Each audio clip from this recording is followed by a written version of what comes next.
Hello everyone, it is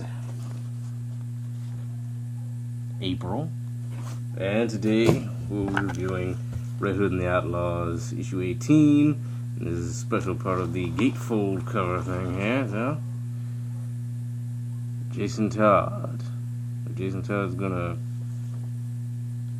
There's a future for Jason Todd. You have to erase his past. Alright, so first off, we see Jason is in the Himalayas, and saying this is connected to Batman and Red Hood, issue 20. So that makes me very interested to see what that's all about, because Jason, he's on the Wayne Industries plane, and it starts off by saying it costs $1.6 million to charter a Wayne Exo class private jet from Ethiopia to these mountains. And these skies belong to Kahante. And I guess there's like these bandits, these plane bandits or whatever. And like I guess this leader here, you know, it's basically straight out of you know, The Dark Knight Rises, sort of. You know, it's kind of homage to that. And the guy, he looks, you know, like a spitting image of freaking Genghis Khan from Mulan. It's just, I don't know if you can see that really good, but yeah, that's what he looks like. And basically, he said Jason, like, he's like reading and just like sighs him off, just like saying, you really don't know what you just walked into. You walked yourself into. Get out of my plane. I'm not in the mood. And freaking he replies by saying, too bad, rich boy. I bet you wish you had your butler here to hide behind. Which Jason replies as, my butler would kick your ass all the way back to Gotham City, which would be much more pleasant than what I had in mind. Turn the page and we see that the plane is crashed and burning. All of the freaking bandits are, you know, just dismayed, and Starfire and Roy discover the wreckage and Mr. Genghis Khan, you know, on his knees. And they go into the little village that's like right beside the wreckage, and they want to find some answers, because they know that Jason is trying to go back to the All Cast, trying to find the Acres of All. And some of them saying, you're American superheroes, yeah? And which Roy's like, oh, of course we are, big American superheroes, you know, and we're looking for the Acres of All, and blah, blah, blah. And then the villagers like, no English. So there's no luck there. And then they see one old woman approaches them and says that, you know, these people have guarded the secrets of the All Cast for generations. You know, the All Cast domain is not of this realm. You know, to show its location, you need a map that spans many worlds, not just our own. And to seek it otherwise is to court certain death. And Roy says, well, let's start courting then. You know, I have to find them. And Starfire apologizes to the old woman, and they're off. And to which we find out that the old lady was actually Essence in disguise. Next we see Roy is, you know, getting his ass whooped by the blizzard, or you know, the snow there, and he's trying to, you know, commune with the darkness and, you know, find out where Jason is. And we see a little flashback of him walking in on Jason as he's in deep meditation, and he's like has the whole All Cast like glowy thing going on, and you know, Jason is explaining the, you know, repression and acceptance and blah blah blah. And you go back to Roy, you know, he's trying to do that in the cold, and Starfire flies above him and says, you know, does it help to say it over and over like that? And she says, nope, not at all. You know, she can't. She says she couldn't see anything for miles, but it's almost impossible to navigate these hills in the storm. Hills. Oh, and replies saying, you know, these are the tallest mountains on Earth. She says, oh, how sad. And this it's a very tender moment here where Starfire is picking Roy up and trying to warm him up, and he's explaining after everything that Jason's been through, after these past 3 months of working with Starfire and Jason, that it's made his life worth living. We're good together, and it can't be over. I won't let it be. And later, although it says soon at the top for some reason, Roy and Starfire are like sleeping in a little ice cave, and Essence and Ducray show up, and Essence is surprised to see her there, and Ducray explains that being like the leader of the Outcasts, her essence and energies, all around the mountain, and until it dissipates, she'll be there for a very long time. And although Roy doesn't have the rituals and stuff like that, he still, is being able to commune, and we see his chest is glowing, through his jacket and covers and stuff, and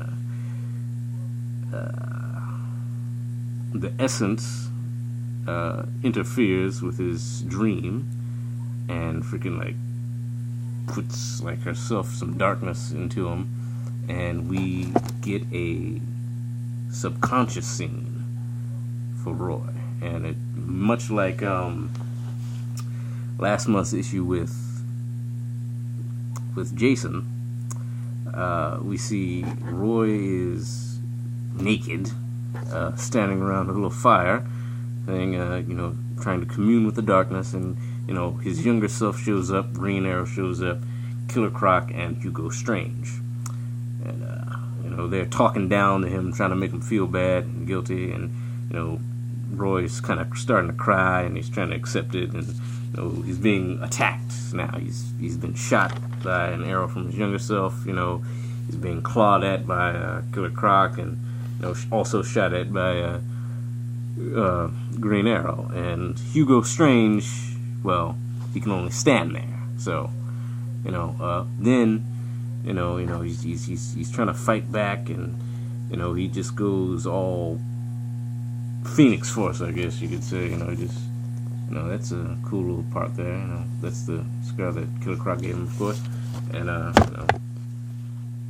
he fights back, and he kills all of subconscious demons, and the darkness comes out of him. The essence, leaves him. And next page we see Roy wakes up, almost like in a cold sweat, starts waking up Starfire, and says, I saw the exit. I saw the entrance to the Acres of All in the dream. It was showed to me. So we just need to fly into the mountain, and it'll open up for us, Harry Potter style.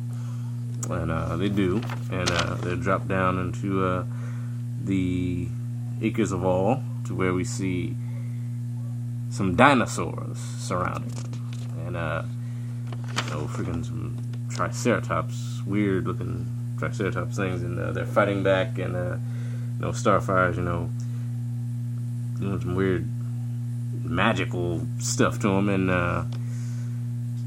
Roy shoots a foam arrow at one of the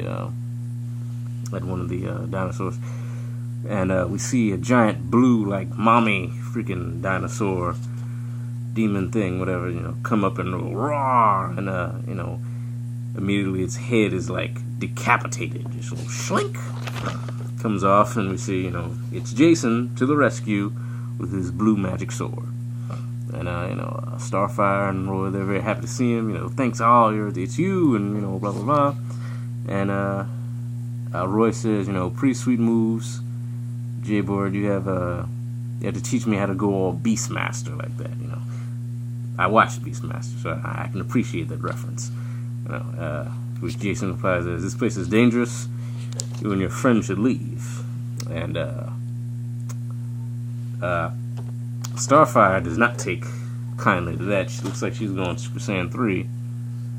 Freaking, very mad and scantily clad. Very mad and scantily clad. And you know, that's just don't you dare cast us out here. To, you know, if we chase you around halfway around the world, you know. And Jason replies, I have no idea who you people are. You know, it's like he can't remember. So and they're still trying to convince him. You know, what does that mean? We're friends, we're partners. You know, what is your name? You're Jason Todd. You know, and he says, yes, the little man said something about like that, didn't he? And we see it's Saru. They're like walking up these long steps. It's Saru perched at the top there, you know. And he says, you kids should remember from last visit that I can pluck any memory from your mind as easy as pie.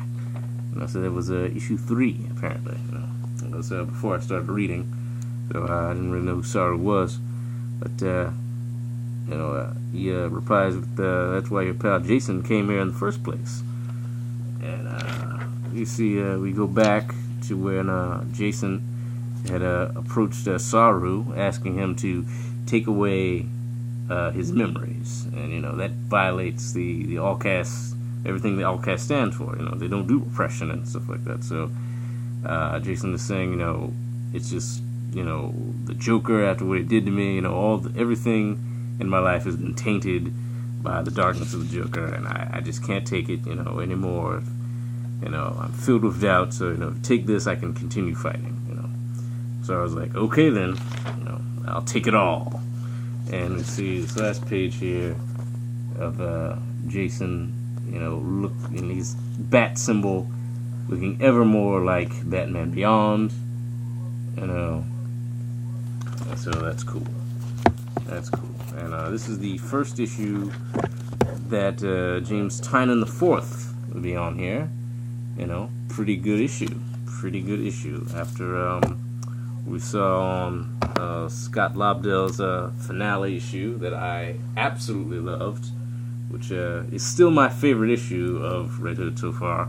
You know, pretty good issue. I don't totally love the artwork, but it is better than Timothy Green so far. Yeah, this is a good issue, you know. I'm excited to see what happens next. And yeah, it's pretty cut and dry, you know. My hope is actually that Saru will take all of Starfire's memories and she'll revert back into, you know, a precious, teeny, nice, you know, the Starfire I knew from Teen Titans, because I don't like her as, you know, getting passed around between Jason and Roy like that, you know. Anyways, yeah, I'm excited to see where this goes. You know, pretty good issue, you know, pretty decent issue. Yeah, so that's all. Peace.